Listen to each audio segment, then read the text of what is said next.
नमस्कार, आप देख रहे हैं आज तक। मैं हूं गौरव सावंत। ये खास पेशकश आप यूक्रेन की राजधानी कीव से देख रहे हैं और इस समय रूस और यूक्रेन के बीच तनाव चरम पर है।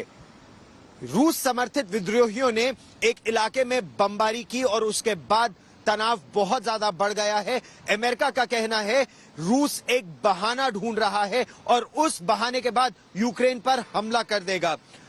अमेरिका का यह कहना है कि एक फॉल्स फ्लैग ऑपरेशन के बाद अगले चंद दिनों में ही रूस यूक्रेन पर चढ़ाई की तैयारी में है। हालांकि रूस ने इस बात से बिल्कुल इनकार किया है, लेकिन तनाव लगातार इस पूरे क्षेत्र में बढ़ता जा रहा है।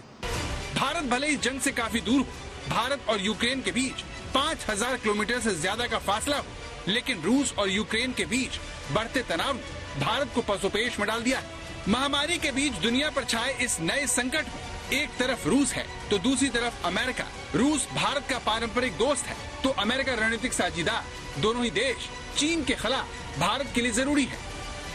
इन सभी वेरिएबल्स के बीच भारत रूस मित्रता एक कांस्टेंट रही है। दोनों देशों ने न सिर्फ एक दूसरे के साथ निसंकोच सहयोग किया है, एक दूसरे की सेंसिटिविटीज का भी विशेष ख्याल रखा है। यह सचमुच इंटरस्टेट दोस्ती का एक यूनिक और विश्वस्त मॉडल है। यूक्रेन को लेकर रूस और नाटो में बढ़ती तल्खियों के बीच अमेरिका की तरफ से इसे लेकर बड़ा बयान भी आ गया है। अमेरिकी विदेश मंत्रालय की प्रवक्ता नेड प्राइस ने उम्मीद जताई कि अगर रूस ने यूक्रेन पर हमला किया तो भारत न सिर्फ अमेरिका के साथ देगा बल्कि उसके साथ खड़ा भी होगा। क्या वो अमेरिका के पाले में खड़ा होकर पुतिन को नाराज करने का जोखिम उठा सकेगा? वो भी तब जब दोनों महाशक्तियों के नेता एक दूसरे को सीधे सीधे चुनौती दे रहे हैं। बेशक नाटो की संयुक्त ताकत और रूस की क्षमता की तुलना नहीं हो सकती। रूस आधुनिक परमाणु हथियारों की संख्या के मामले में उनमें से कई देशों से बेहतर है।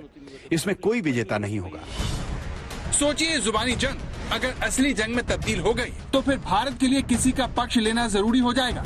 जंग का खतरा कितना ज्यादा है उसे रूस और यूक्रेन विवाद से जुड़ी 3 खबरों से समझिए। सबसे पहले देखिए, ये पूर्वी यूक्रेन है। रूस की मीडिया ने दावा किया है कि पूर्वी यूक्रेन में विद्रोहियों पर यूक्रेन की सेना ने ग्रेनेड और मोर्टार से हमले किए हैं, जो समझौतों का उल्लंघन है। रूसी मीडिया का ये दावा अगर सही है तो दोनों देशों के बीच पहले से चला आ रहा तनाव और भड़क सकता है, क्योंकि रूस की संसद व्लादिमीर पुतिन से पूर्वी यूक्रेन को अलग देश बनाने की मांग तक कर चुकी है। अमेरिका रूस के इस कदम को जंग का बहाना खोजने का तरीका बता रहा है। वहीं यूक्रेन रूस समर्थकों पर स्कूल को निशाना बनाने का इल्जाम लगा रहा है। कुल मिलाकर इस घटना के बाद रूस और यूक्रेन के बीच तनाव बढ़ गया है। यूक्रेन के लुहांस्क और दोनेत्स्क राज्य रूस के करीब है। यहाँ पर रूसी बोलने वालों की बहुतायत है। इस इलाके में रहने वाले अधिकतर लोग रूस समर्थक हैं और 2014 में दोनों ही राज्य यूक्रेन से अलग होने को लेकर जनमत संग्रह भी कर चुके हैं। माना जा रहा है कि जंग में यूक्रेन के अलगाववादी रूस का साथ देंगे।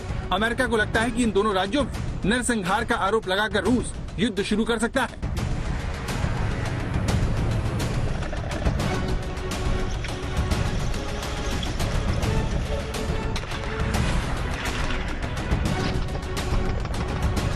ऐसा करने के लिए उसे बहुत ज्यादा मेहनत करने की भी जरूरत नहीं है, क्योंकि यूक्रेन को वो पहले ही 3 तरफ से घेर चुका है। 1.5 से 2 लाख सैनिक पहले से ही बॉर्डर पर पुतिन के इशारे का इंतजार कर रहे हैं और लगातार सैन्य अभ्यास कर रहे हैं। बेलारूस में रूसी सेना की तस्वीरें अमेरिका के इन दावों पर काफी हद तक मोहर भी लगाती हैं।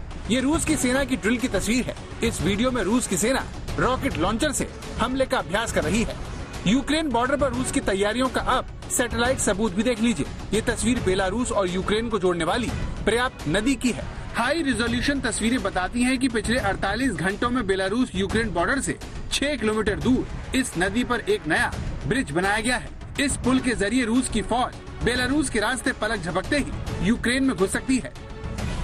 अब ये दूसरी सैटेलाइट तस्वीर देखिए, जिसमें यूक्रेन बॉर्डर पर बेलारूस की फॉरवर्ड लोकेशन पर रूस की हेलीकॉप्टर यूनिट देखी जा सकती है। 15 फरवरी की सैटेलाइट तस्वीरों में यहाँ कम से कम 18 लड़ाकू हेलीकॉप्टर्स की मौजूदगी साफ देखी जा सकती है। तीसरी सैटेलाइट तस्वीर यूक्रेन बॉर्डर पर ब्रेस्ट इलाके की है, जहाँ रूस की आर्टिलरी यूनिट की तैनाती कम होने के बजाय बढ़ गई है। यूक्रेन बॉर्डर पर एक नया और बड़ा फील्ड अस्पताल भी सैटेलाइट तस्वीरों में दिख रहा है।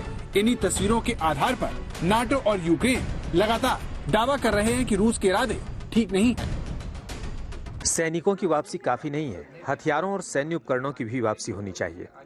रूस हथियार और सैन्य उपकरण छोड़कर जा सकता है और फिर हो सकता है कि वो सेना भी वापस ले आए। हथियारों की वापसी बहुत जरूरी है क्योंकि वो उससे हमला कर सकते हैं। दूसरे विश्व युद्ध के बाद यूरोप में इतनी बड़ी जंग का खतरा मंडरा रहा है। जर्मनी से लेकर फ्रांस तक पुतिन को मनाने में जुटे हैं, लेकिन पुतिन है कि मानने को राजी नहीं।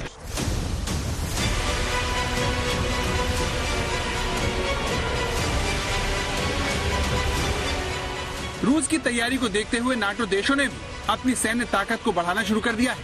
इसी सिलसिले में यूएस आर्मी की एक डिवीजन पोलैंड पहुंच चुकी है। कुल मिलाकर हालात संगीन है।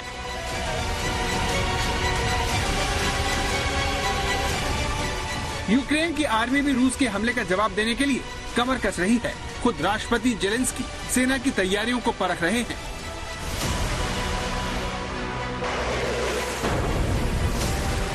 कुल मिलाकर हालात संगीन है। भारत के लिए मुश्किल बात यह है कि अगर जंग शुरू हुई तो भारत को भी अग्नि परीक्षा से गुजरना होगा।